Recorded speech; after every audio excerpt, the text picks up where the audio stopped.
Well, once again, out there making it another great day.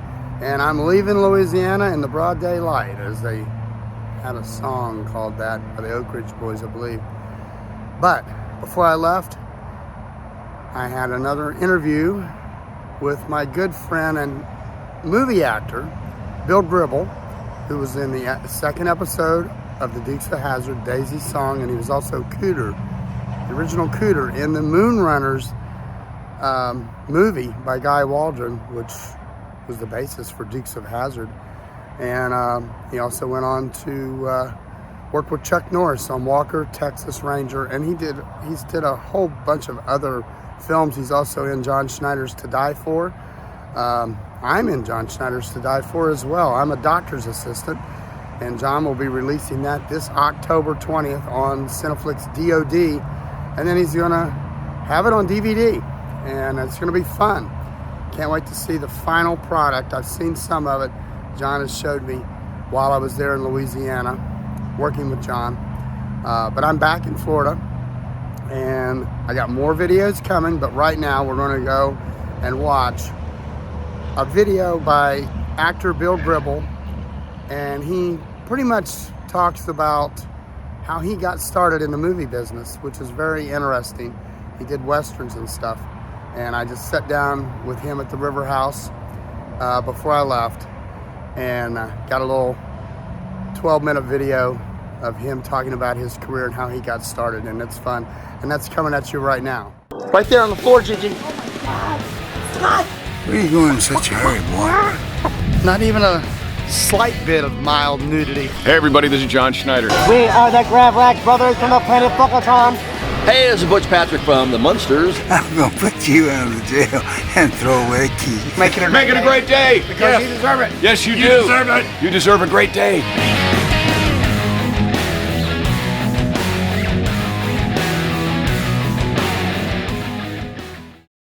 It started kind of a bizarre way.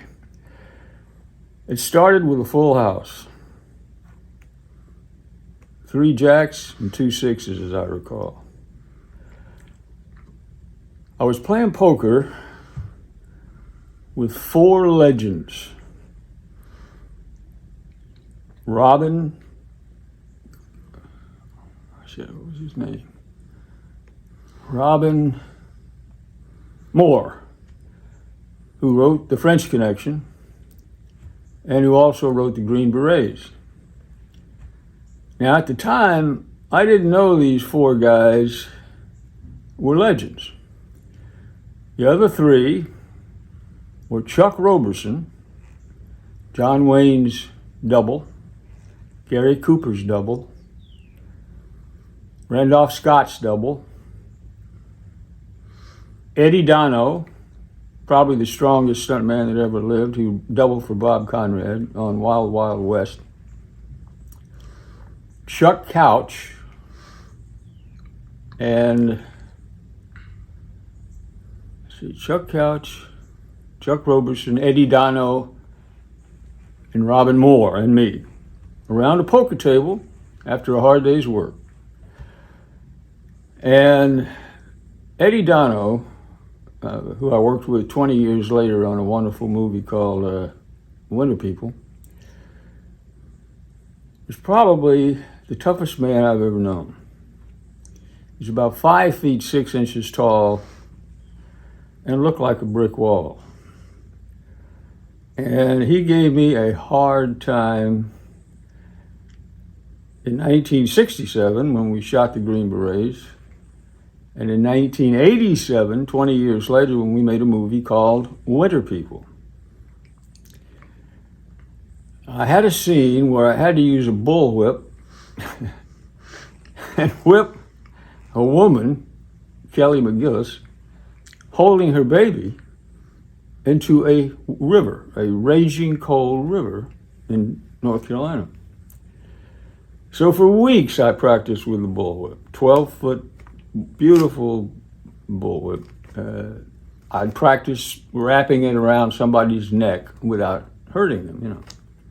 Well, the time came to shoot the scene, and Eddie says, "Are you ready?" I said, yeah, Eddie, I can do it. He said, well, I'm going to direct the scene. You better do it right. I said, Eddie, I got it.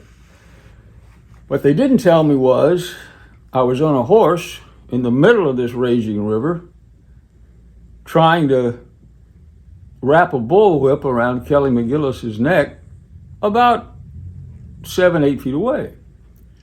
Raging river is the key word, because every time I'd bring the whip back, the water, the current, would make it totally unwieldy. So I'd wrap it around the cameraman's neck. I'd wrap it around a grip's neck. I couldn't get it to wrap around Kelly McGillis' stand-in and pull her in the river. Well, Eddie came up to me and he said, now look, you're making me look bad. I don't like to look bad. I said, Eddie, nobody told me about the river. It's carrying the whip anywhere it wants to. He says, no, you're freezing up on me. I said, I'm not freezing up on you. The river's freezing up on us. Anyway, a couple hours later, I finally got the whip around the girl's neck, pulled her in the river. And Eddie came up to me and said, you'll never make it in this business. You freeze up. Well, anyway, Eddie was my hero. I love him to this day. Sadly, he passed away several years ago, as did all the legends that I played poker with that night. But that's how I got in the movie business. Started out as a stand-in, which is not as a stand-in, started out as an extra. I played everything from Mountain Yard Villagers to CBs to whatever. And then through the poker games, the stuntmen finally said, well, look, can you ride a horse? Can you fall off a truck? Can you? And I said, yeah, I can do those things. Well, the man I was doubling for in 1967 when we shot this was David Jansen, who was probably the most popular TV star in the world. The Fugitive. Now, I don't know if a lot of you younger folks out there remember The Fugitive or not, but it was dynamite. And David Jansen was so important, obviously he couldn't do a lot of his own stunts. He could have done them, of course. He was an athlete. He was a college athlete. But if they lost David Jansen, they lost millions. If they lost me, they lost $125 a week, which was a pretty good salary in those days. So anyway, those guys kind of carried me along, and they were the most wonderful people. As I said earlier, unfortunately, they're all gone now.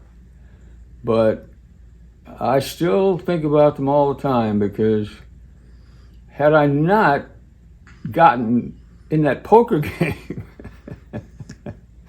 with those legends, I just would have been an extra, which is fun, and gone back to Atlanta, where I was from, and probably would have ended up being who knows what. But I'd also like to tell you where our good friend Scott and I are today, by the way. We're at John Snyder's studio in Holden, Louisiana. A piece of paradise like I have never seen. And